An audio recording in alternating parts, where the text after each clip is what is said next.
The book is The Whitlam Legacy, and the editor, Troy Bramston, joins me in the breakfast studio. Troy, good morning. Good morning, Fran. The book starts with a short contribution from the man himself. He calls it his valedictory message to the ALP. Sure, look, Gough Whitlam, as you say, Fran, is 97 these days. He doesn't give interviews anymore. He's no longer writing essays, and so he decided to term what is his foreword to this book as his valedictory message, particularly to the Labor Party. And he has three things he wants to say, and that is that it can learn from its history, its successes and its failures, including those while he was Prime Minister. He also has a phrase that he thinks sums up his contribution to public life, which is contemporary relevance.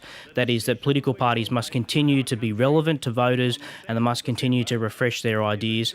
And finally, he wants the Labor Party to reclaim the importance of Parliament, what he calls the primacy of Parliament in developing, explaining and defending policies. And he wrote it during the last year of the Julia Gillard government, which was a tumultuous period in Australian politics.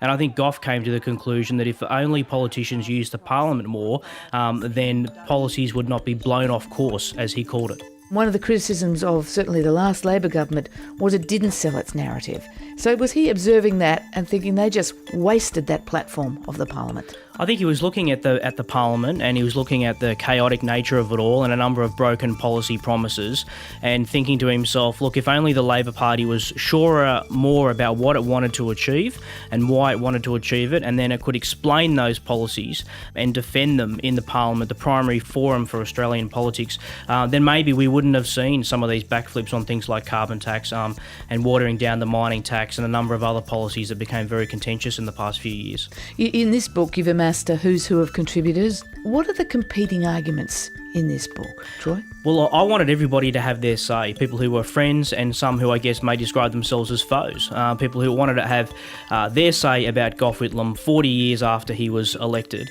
But it's not supposed to be a whitewash. There are warts on all accounts in this book. But I think the theme that runs through the book that I can draw out is the Whitlam legacy, which I think still endures in Australian politics. And I put it down to three things, Fran. And the first one is obviously he saved the Labor Party, I think, from oblivion. He's reformed to the Labor Party structures. His renovation of its policies in the late 1960s saved the Labor Party in Australian politics. The second thing is, interestingly, he came to power during the 1960s and when he took over the leadership of the Labor Party and then became Prime Minister. So modern politics, I think, begins with the Whitlam era. What does that mean?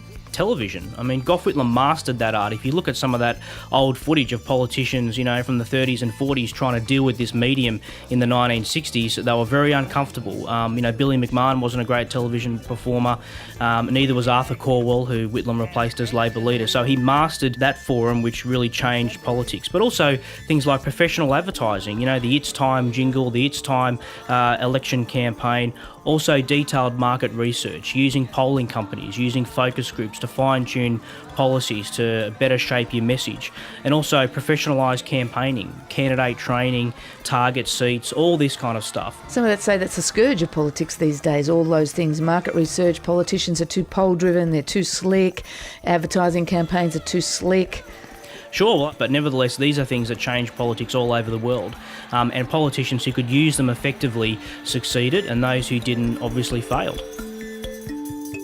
Really the most important, and that is the policy legacy. We live with this legacy all around us today, from universal health care in Medibank, now Medicare, needs-based school funding, reorientation of Australian foreign policy, particularly the recognition of China, which is now our greatest trading partner, but also the legal reforms. I mean, there are breathtaking reforms when you consider them for a second. Things like lowering the voting age to 18 years of age, territory senators, one value, one vote electoral laws, the abolition of the death penalty, no-fault divorce, legal aid, abolishing the last vestiges of white Australia policy.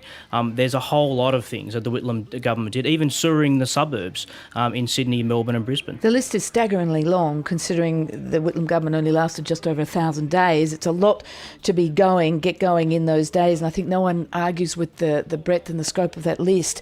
But plenty do argue with the capacity to implement all of those ideas. And the Whitlam government was also marked by political scandal, especially his second government. Now, Paul Keating was very briefly in that cabinet, the second cabinet. He remembered the atmosphere in the room there in his interview series with Kerry O'Brien. Let's have a listen. Well, it was thrills and spills, I think, and there was a big emphasis on the thrills because, it was a very reforming government.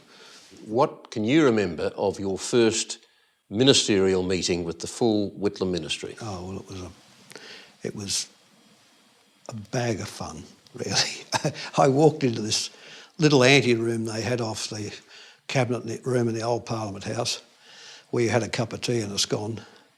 No one said a word to you. No welcomes, nothing. You're just there, you picked up your cup of tea and had it and looked at the papers. So I sat down, and then there was a long dissertation by Kep Enderby. He had this very quick style of speech, and it went on, and I saw Gough grimacing up there going, annoyed. And then finally it gets the better of him. And he says, Enderby, you garrulous so-and-so, when will you shut up? And Enderby says, what, me? He said, yes, you. And Gordon Bryant, another minister, says, you shouldn't speak to him like that. He said, you shut up. And don't speak to me like that either, says Bryant back. What do you take from that, Troy? Was division or personal animosity a feature of the Whitlam government, or was it just the wheels falling off? Look, it was absolutely a chaotic time. I mean, the Whitlam government could have been much better in terms of managing itself administratively. It would have been better if there weren't those scandals. The loans affair was an absurd, ridiculous scandal with the attempt to borrow US $4 billion from a Pakistani commodities trader. It's unthinkable today, isn't it? Absolutely. And they spent too much money. They spent it too quickly. The size of the public sector grew. But, these things should not cloud out the broader legacy. And what I've tried to do in this book after 40 years is let's look at all these things together. And yes, it was a chaotic and often shambolic government, but it still left, despite all that, an incredible legacy of policy achievement.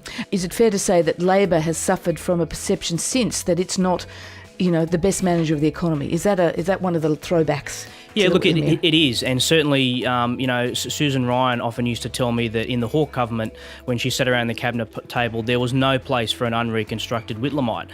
Yet, in their other moments, both Paul Keating and Bob Hawke have said, look, without Gough, we wouldn't be here today. They said that when they were running the country in the 1980s and 1990s. And it gets back to that other point we talked about he's changing the Labor Party and making it electable again. So, yes, there's all the Whitlamites, there's that legacy, a whole generation who came in inspired to politics by Gough Whitlam and those big ideas, and yet today it's almost an insult, isn't it, that people, I remember the Coalition kept on describing, the last Labor government as the worst government since Whitlam, the worst Prime Minister since Whitlam, all these kind of comments. Yeah, and I think it's very unfair. I think it's a comment that ignores sheer facts. I mean, we've talked about some of them, whether it's China, healthcare, schools funding, the legal reforms, even removing the final troops from Vietnam, freeing conscientious objectors from prison, the new national anthem. I mean, we can go on all day, Fran, and talk about these achievements. And the thing is that they were done. So when the Whitlam government went out in 1975 with the dismissal,